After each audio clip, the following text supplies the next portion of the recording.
Ito pa ang score mga idol with less than 6 minutes left sa laro na ito. May komportableng 9 points po na lamang ang Dubs at mukhang kaya naman nila i-manage at panghawakan yan, di ba? Kaso wala si Steph Curry dito mga idol, nilabas noong 7:50 mark. At ang responde ng Dubs dito sa opensa ay ganito, high pick play ni na Jackson Davis at Pods. Dalawang sophomores sila yan at may opportunity na nga sila na basagin tong depensa ng Nuggets kasi sumama na si Jokic dyan kay Pods sa ibabaw. Leaving Brown na magro-rotate na rito sa big man, basically 2-on-1 nga po ito at kailangan puntahan ni Brown ang taong mapapasahan ng bola. Ngayon syempre hindi niya pa alam yan, kaso ang lakas ng bato ni Pods. Ganun pa rin ang score mga idol at maganda talaga na umaatake ka in transition. Kasi tignan nyo, parehas si na Wiggins pati Pods na inako na lang ang pagsalubong dyan kay MPJ kasi hindi niya talaga ipapasa yan. Shoot first talaga ang mentality nito eh. Pero kung nakaset na sana ang depensa ng Warriors dyan, malamang isa lang po ang sumasalubong. Kaya yan talaga ang benepisyo ng transition offense. Nakabonus pang ang Nuggets kasi end one pa to, mintis nga lang yung free throw. Pinasok na nga rin si Steph mga idol at again, transition offense na naman. Nagbenepisyo rin po ang Warriors dyan sa pagkakataon na ito, poster dunk by Kuminga. 111-103 ang score, Warriors pa rin po ang lamang. Sabay sa kabila, may simpleng big to big pick play po ito sina Jokic pati Gordon at sa mga hindi po nakakaalam no, 52.2% po ang average nito ni Jokic sa 3 ngayong season so far. Top 2 siya ngayon sa kategorya na iyan. Kaya ganyan na nga lang din po ang pagkagat ni Looney sa peke niya.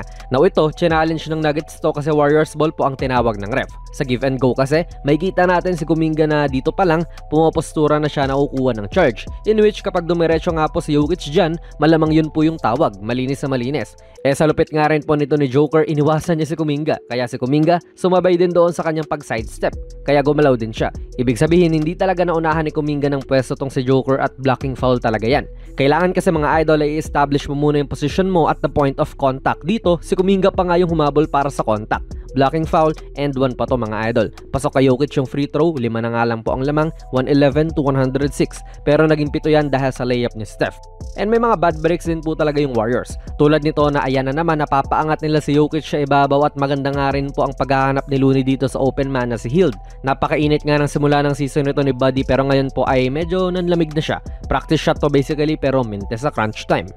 Sabay again ang Nuggets attacking in transition. Yun na naman ang ginawa niya, to which nakakuha ng foul si Brown dito. Free throws na naman, isa lang yung pumasok. Sa depensa naman ng Nuggets, ayan, may kita natin si Gordon na nagko-communicate din sa kanyang kakampi para hindi sila magkalituhan. So one-on-one Tony Murray pati ni Steph.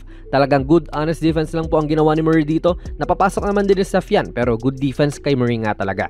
Sabay sa opensa, basic play lang to eh. Jokic post up, kalaban po ni Jokic si Looney ngayon na basically yung pinakapanlaban na big na nga rin po ng Warriors buhat nung wala rin po si Draymond this game. Anthony Davis nga kinakain ito ni Joker eh, Looney pa kaya? So ang ginawa ng Warriors dyan ay dinoble na kagad si Joker. Hindi pa nga nakakalapit si Hill dyan pero nakalusot na kagad si Gordon. Simpleng play lang. Sabay si Steph mukhang komportable lang din sa matchup niya kay Jamal Murray. Tinanggap niya tong challenge ng 1-on-1 at tulad kanina tumessing ulit siya pero pasok naman this time. 115-109 na po ang score at less than 3 minutes na nga lang po ang natitira sa laro. And si Jokic, ganun din mga idol. Pero ngayon kasi inferior player talaga na si Buddy Hield ang tumatao sa kanya. Masyadong maliit to para tauhin siya effectively kasi galing naman din po ito sa switch eh. Hindi rin naman ginusto ng Warriors to at wala na rin silang magawa. Walang pinadala na help, edi ginamitan ni Joker ng laki. Tapos another good defense na naman kay Murray mga idol. Nag-struggle siya this game sa kanyang shooting pero ayos naman po ang depensa niya late dito sa quarter na ito. Inatake na naman kasi ni Steph ang kanyang depensa at dunk na nga to kay Kuminga talaga eh. Kaso basa-basa ni Murray yung kanyang gagawin. Paangat pa nga lang tong si Kuminga nasa area na si Murray para tapalin to. Good defense talaga yan. Tapos sa foul itong si Murray. 2 free throws yung pumasok at 2 na nga lang po ang lamang ng Dubs. Nanganganib na nga sila. Sabay ito yung panabla mga idol. Again, may maliit na player na tumatapat kay Jokic pero dahil naman to sa transition nga sila. Panandalian lang yan. Yun siguro yung iniisip ni Steph. Kaya nga umalis din siya dyan para sana umayos ang depensa nila. Tignan nyo, nakikita na niya na nakaharap si Slow-Mo dun. So nag-assume siya na si Slow-Mo na po ang pupunta kay Jokic pero sabay silang umalis. Bad defense to sa parte ng Warriors mga idol, tabla na. Sabay si Steph, struggle pa rin mga idol. Good look na nga ito eh. May kita mo si Jokic na yumuko dyan kasi ang nasa isip niya ay magbibigay ng pocket pa si Steph papunta doon kay GP2. Kaya naman niyang ipasok yan eh pero alaws na naman. Dahil talaga sa kulang sa size ng Warriors, wala. Napapadouble na nga lang din sila. Less than a minute na nga lang po ang oras dito at parang ganito nga lang din yung nangyari kanina sa play kay Gordon. Yun nga lang nakadakdak siya kanina. Simpleng-simple at fouled naman siya ngayon. Pasok yung dalawang free throws, 117-115 lamang na po ang Nuggets. Sabay yung Warriors, may play sila na mag-flare itong si Steph dito sa kanan pero sa Kuminga ay ayaw ibigay yan kasi probably nakikita niyang maaaring maagaw po ni MPJ yung palobo niyang pasa. Ganda ng pagkakaharang ni Meridian para mahirapan ipasa ni Kuminga to. Ending ay sinolo na lang ni Kuminga at hindi po niya kinaya yung lapad ni Joker. Sayang, kung nag-dribble na nga lang siya papunta kay Steph kaysa umatake, baka maganda pa yung nangyari.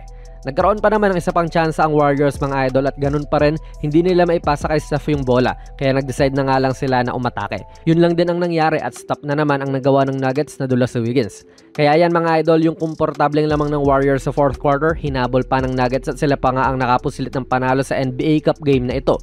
Galing din itong Nuggets kasi kalmado nga lang sila, walang nagpapanik at tamang laro lang din sila ng basketball. Tiwala din sila sa main playmaker nila na si Jokic na gagawin niya ang right play at ginawa niya yon literal every single time mula sa 6-minute mark ng fourth quarter. Nagkaroon po ng 9 points si Nikola Jokic, samahan mo pa ng 2 rebounds at 1 assist. Ang maganda dyan, walang turnover, walang mintis din sa mga tira niya, field goals man yan o free throws. Talagang pinapatunayan niya rin na siya yung frontrunner na naman sa MVP ngayong taon.